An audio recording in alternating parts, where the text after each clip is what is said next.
Hey y'all, this is finally it. This is the moment that we've been waiting for.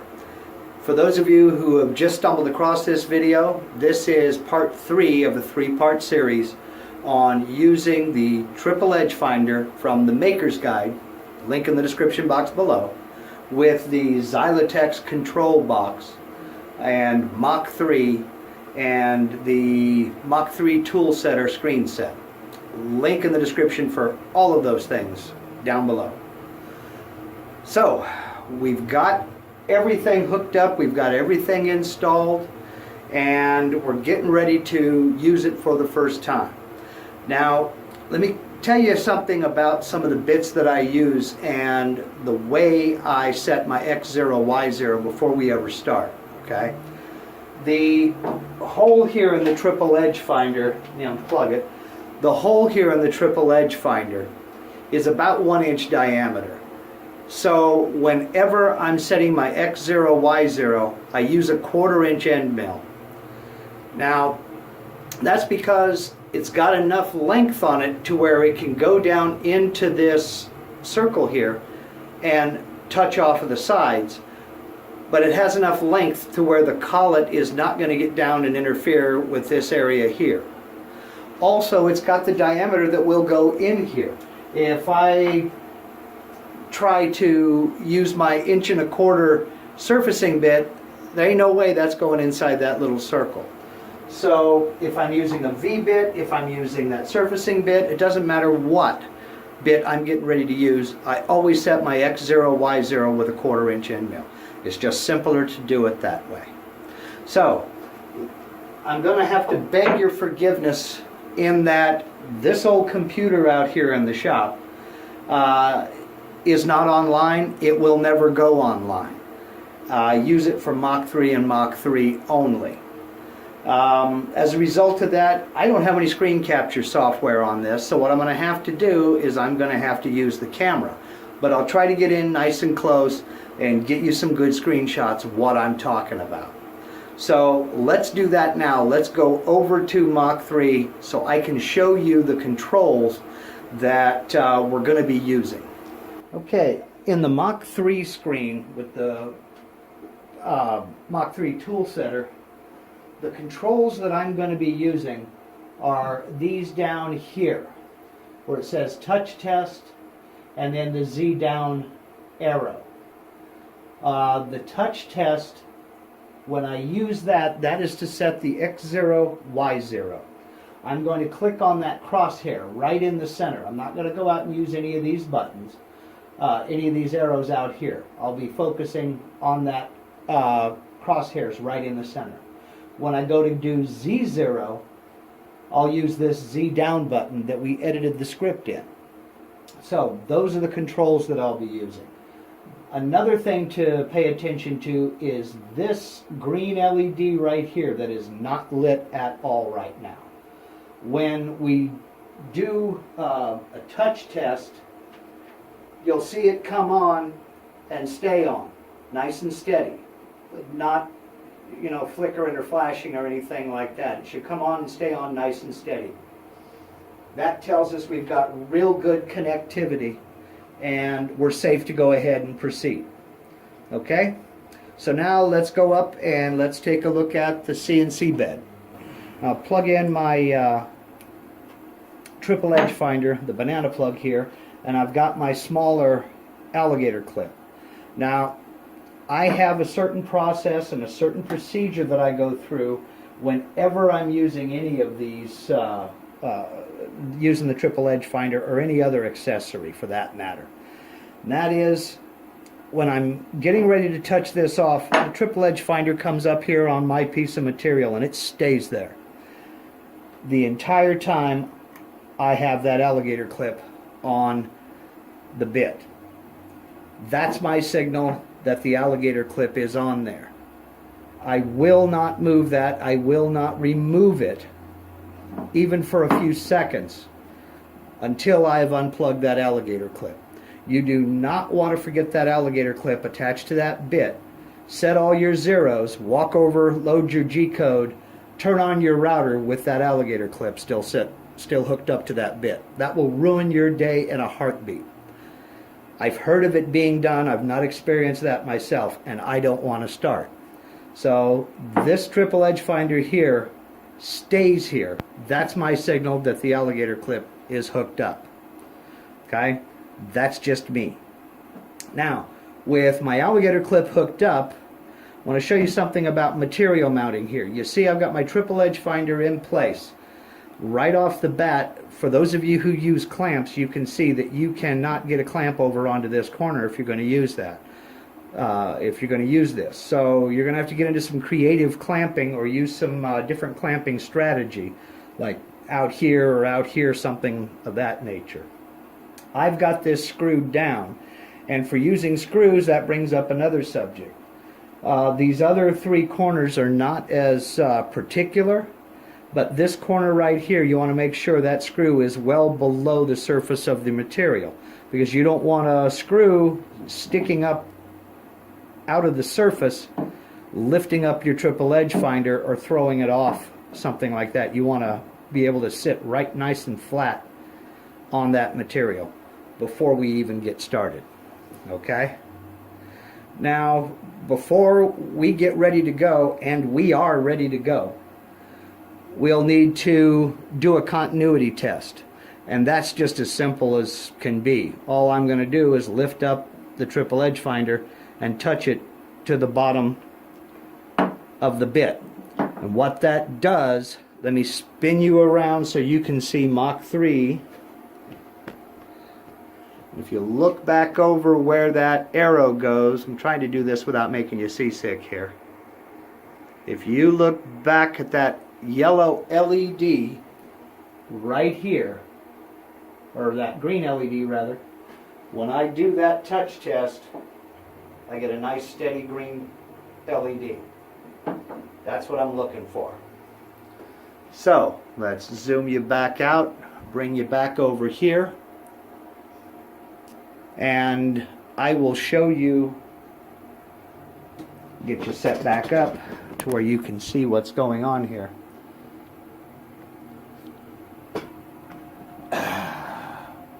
You know, you'd think I'd learn how to do this, but no, what fun would that be? Okay, let's get you down here where you can see. Alright, that's much, much better. Okay. Live, folks. Trying to do it in one take. Okay, so now what I'm going to need to do is I'm going to go ahead and I'm going to move my X and Y. I've got my alligator clip hooked up. I've done a continuity test. I'm going to bring my X and Y over to where my bit is within this circle. Now, it doesn't have to be in the middle. It doesn't even have to be close to the middle. That's what the triple edge finder is there to do. But it does, the tip of that bit does need to be below this surface right here. Okay? Now, I'm getting ready to go over there and hit those crosshairs, and I'm going to tell you what you're going to see when I hit those crosshairs. It's going to wait 3 seconds. Then the bit, the x-axis is going to move. It's going to move in that direction. That way, if there's a break in continuity somewhere, I lose connection, and the triple edge finder goes over here and touches on this side, if there's a problem, it'll just drag that triple edge finder off the material, that I can hit the panic button and stop. Rather than it moving in this direction first and get over here and hit this and then keep trying to go, break a bit, screw up an axis, something like that. So it's going to move this way, touch the inside of the circle over here on this side. It's going to then move back to where it is now, move this way and touch this side of the circle. It'll then move to the center. Then it'll move this way, touch this edge of the circle, move back to the center, or back to where it started from, then move over this direction, touch off the circle, then move to the center of this circle, set my X and Y DROs in Mach 3 to 0, then raise the bit up out of the circle. Okay? So I'm going to go ahead and click those crosshairs, and you can watch it do its thing in real time.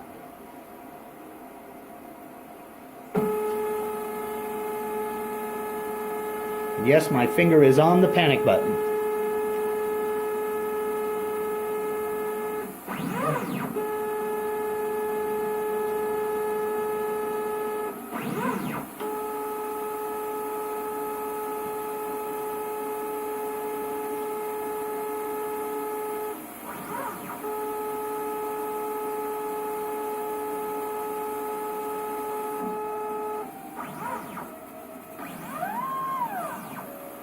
That's it. Our X0 and Y0 are now set.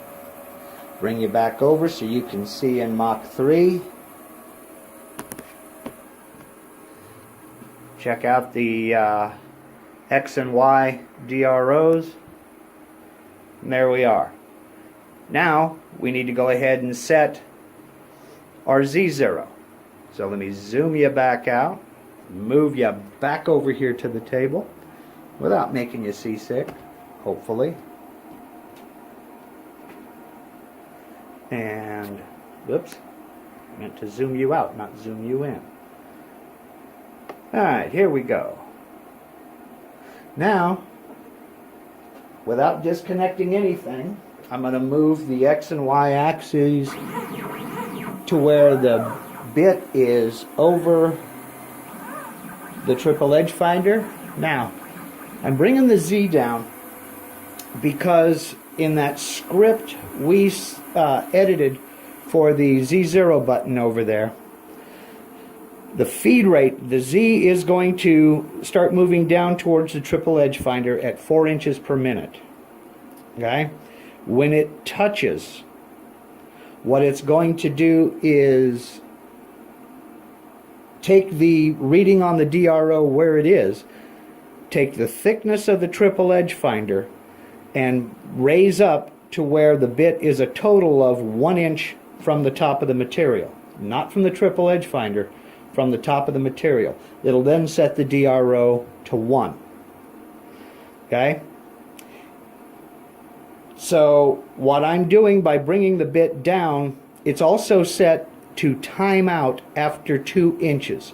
So if it plunges down and it doesn't make contact with the touch plate within 2 inches, it times out, it shuts off, it stops. Rather than sit here and wait for this bit to plunge down however far, I go ahead and I bring it down to somewhere between 1/2 and 1/4 of an inch away from the touch plate. That way I've got less time to wait for it to do its thing.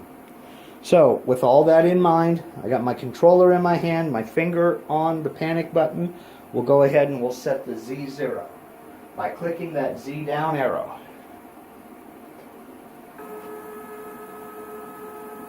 Touch. There we go. And our DRO over here in Mach 3 is now set to 1 inch in Z. Of course, X and Y are no longer set at 0 because I've changed it. I moved them to get over onto the flat spot of the touch plate. So bring you back over here now, and I'm sorry for all this bouncing around. Really wish I had screen capture software. Okay, now that we're done with that, I can now unhook my alligator clip. I can remove my triple edge finder, and just as a test, I will come over here to Mach 3 and I will hit go to 0. That'll send all 3 axes to 0. And now you see that bit, the center of that bit is along this edge in Y, along this edge in X, and just barely kissing the top of the material in Z. That's all there is to it. That's how we use it. Again, to get it up out of the way here, we can move it anywhere we want. Then touch go to 0. First time, every time. So, we've got our milling operations done with the straight bit. And now we want to do a tool change. That's easy, easy, easy with the triple edge finder. I'll go ahead and swap out the bit for this 90-degree V bit, then set the Z0, show you what I'm talking about. Let me get my bit change. I've got a little something to show you here on these bits. If you look real close at this V bit, if I get it in the frame, that is, you'll see that there is some paint right here where that shaft meets the profile of the bit. Something I have learned to do is go ahead and take my alligator clip and clip it onto the bit somewhere up here where I'm on bare metal before I ever insert it into the collet. That way I know for sure when I put this in here like so, I know that I've got good connectivity because I'm clipped to bare metal, and I can just touch this to the triple edge finder and look over at my screen in Mach 3 and that LED is flashing on and off when I touch it. So let me go ahead and finish putting this on.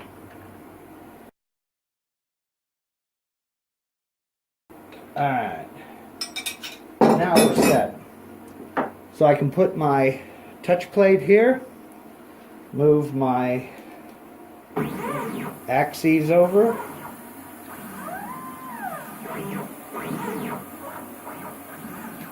bring the bit down closer to the touch plate, do my sanity check, continuity test to make sure that I've got good connectivity, thumb on the panic button, and set my Z0.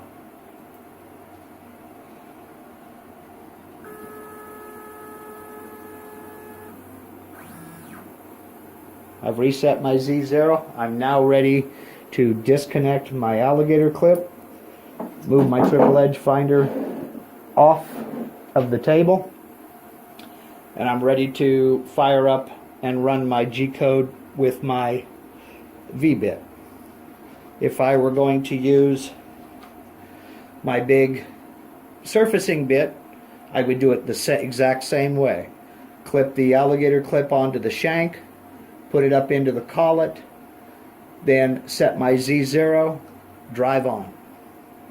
That's all there is to it. That's normal day-to-day operations using the triple edge finder with the Xylotex drive box, the Mach 3 tool setter from Big Tex. Okay, just to show you what it looks like from Mach 3's point of view, I'm going to go ahead and re-zero my X and Y, then come over and do my Z.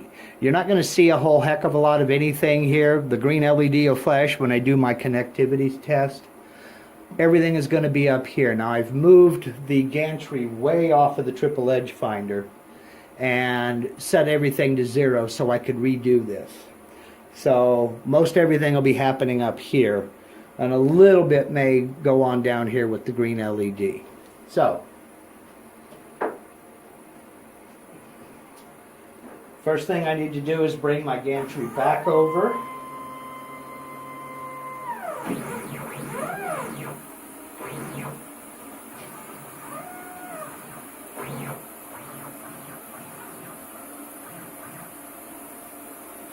Okay, I've got my bit down in the circle.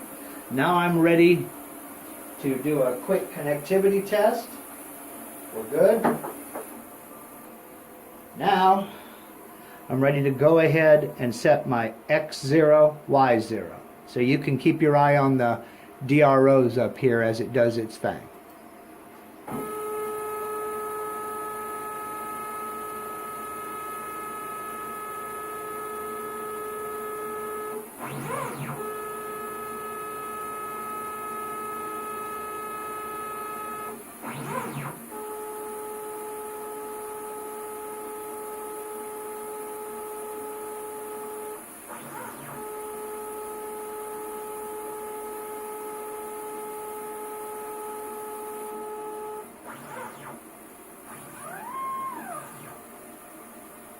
And again, it lifted the Z up out of the way. So now I'm going to move my X0, move my X and Y axes to place the bit over the top of the triple edge finder.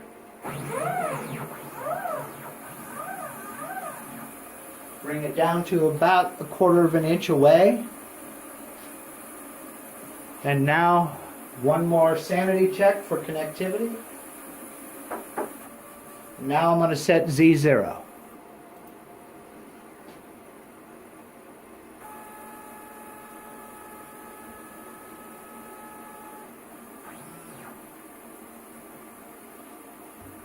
Z set itself, went down and touched the top of the triple edge finder, lifted up a total of 1 inch and set itself to 1 inch. Now, when I disconnect everything and move it out of the way, I can come over here. It says go to Z. The button just simply isn't big enough for him to type go to 0. But that's what this button is for, go to 0. So I'll go over here and I'll click that button. And now I'll turn you around and you can see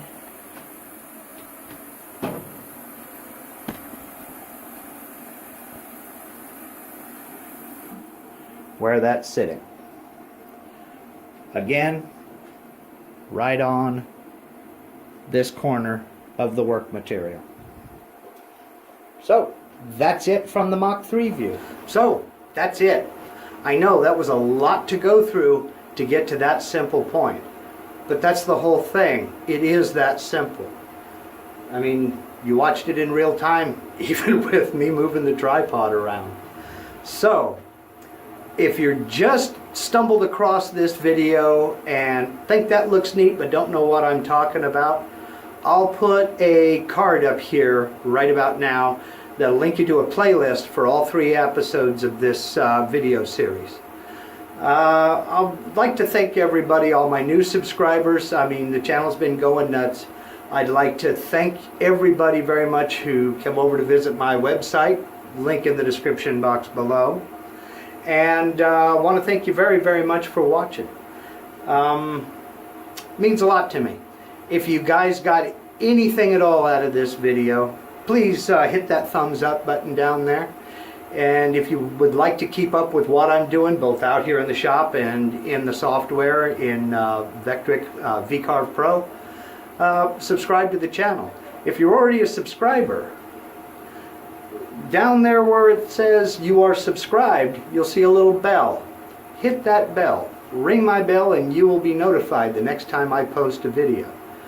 But whether you subscribe to me or not, thank you very, very much for watching, and y'all take care. Bye-bye.